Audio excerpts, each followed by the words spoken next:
I wanted to create a project and almost give a platform to Black people in the LGBT community. I often felt like I didn't hear their voices. I didn't know much about their stories. That was my whole purpose for taking this class, to understand that more. But I realized that just because I didn't hear their stories or hear them speaking or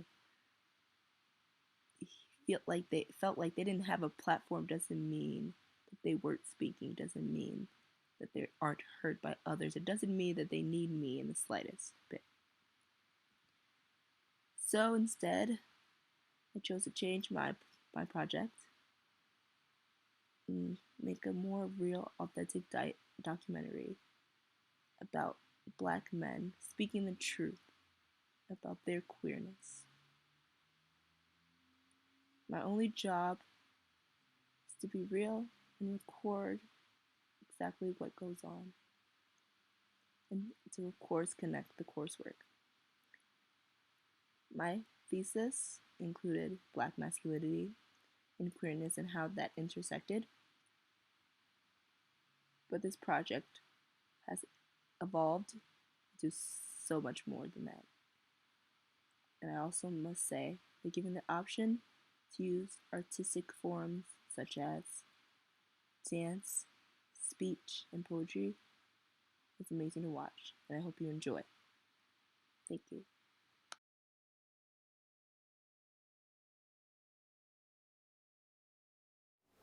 When you ask me how I am, I'll say that I don't know. I don't really give a damn. I don't know where I go. My natural state is one of sadness. Son of tragic accidents. I'm glad I went to school in Atlanta to get away from my dad and shit, but I just really miss my parents before all the fighting started. Breathing hardly ever breathing freely. I never like to admit that high school did a lot to me. Ruined all my chances to feel any sense of the word happy. I'm sad all the time. You can hear it in my rhymes. You can see it in my face. You can feel it in my race. I'm a nigga. I'm a nigga. I'm a nigga. My room is a prison. In it, I barely feel like I'm living. My internal clock is ticking. I don't know where the end is, and I couldn't begin to tell you the beginning. I am suffering slowly, trapped in a closet, picking my own pockets, thieving for somebody to make me less lonely. I write all these poems for myself, for no reason. I don't need it, ink bleeding on paper thin skin. I don't cut myself, but I write the pain within. It's the voices in my head. The voices want me dead. Sadness is just a phase. That's what everybody said. Ain't nobody wanna deal with a nigga like me. I'm a cold-hearted, broken heart, mentally ill beast, readily kill retreat. They treat me like an enemy, call me crazy, wonder why they always call the therapist a shrink. They make you feel small, that's what the people think. Only psychos seek help, that's what the people think. I ain't never have mental issues, I just made that up. That's just what my family said. They thought they was calling my bluff. I got depression, and ain't nobody trying to pay attention, cause I'm fucking black. Mental illness ain't real in the hood, cause we just poor people who don't know how to act. They don't recognize, they think we telling lies, till a person can't just take it no more, and just dies. Word to the wise. Open your eyes, let out a sigh, cause I can't even breathe right. Crooked cops patrolling my neighborhood every night. Little kids getting shot over a fist fight. State laws let businesses call trans people bitches and dykes. And you asking me how I am like that ain't finna get me tight? I don't know how I am.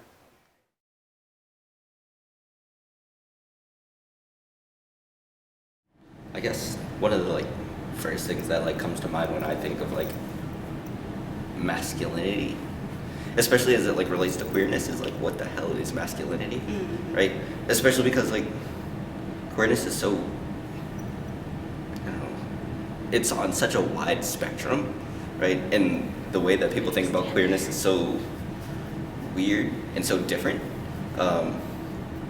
Like my queerness is going to look significantly different from anyone else's queerness, and even, and I'm probably gonna get in a lot of trouble for saying this, but even people who think of themselves as being stereotypically heterosexual engage with queerness and sort of engage in queerness like anytime you're not living up to what it means to be stereotypically masculine or feminine or whatever, right?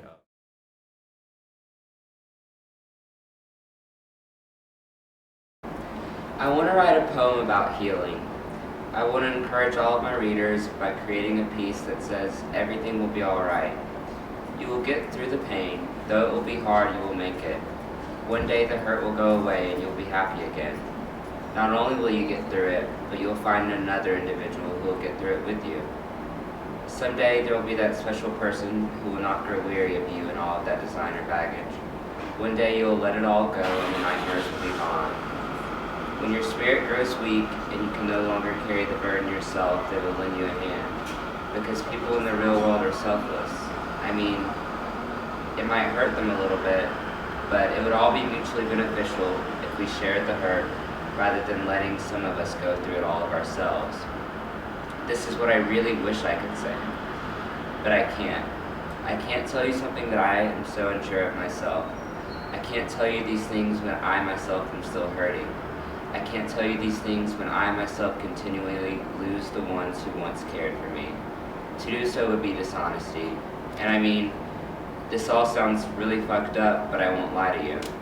What I will tell you is that I have not given up on this idea. And maybe, just maybe, there's some value in holding on to that little bit of hope. There's a lingering sin of possibility that keeps drawing me in, and it says to me, maybe this good day will turn into a good week, and then a good month, perhaps even a good year. At the end of each day, when I try to write something like this, I think to myself, living off of a maybe sure is better than living off of a no.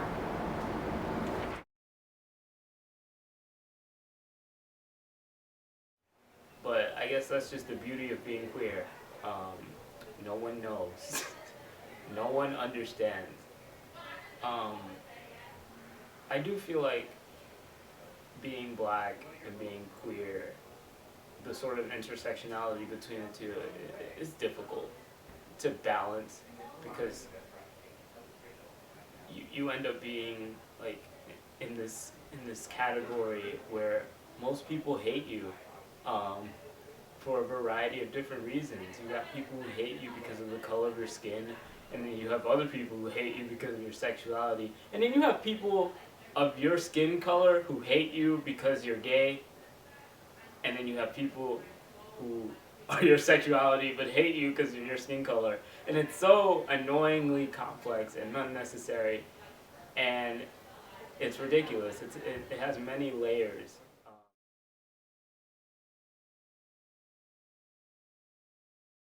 We are unknowable. We are the folks who won't ever know all the answers to all the questions you can ask us about all the suffering that's not yet passed for us. I would imagine that somewhere over the rainbow the answers might exist. But we can't get there if we have to keep marching over every bridge with our fists raised higher than our heads. Honestly, what is so hard to comprehend? I'm queer. I like who I like. You don't need to know why. You don't need a degree in psychology to understand that men can cry. Don't even need that much empathy to see that I am just fine being me. You don't need to understand queerness if you could just accept me. Why can you not accept me?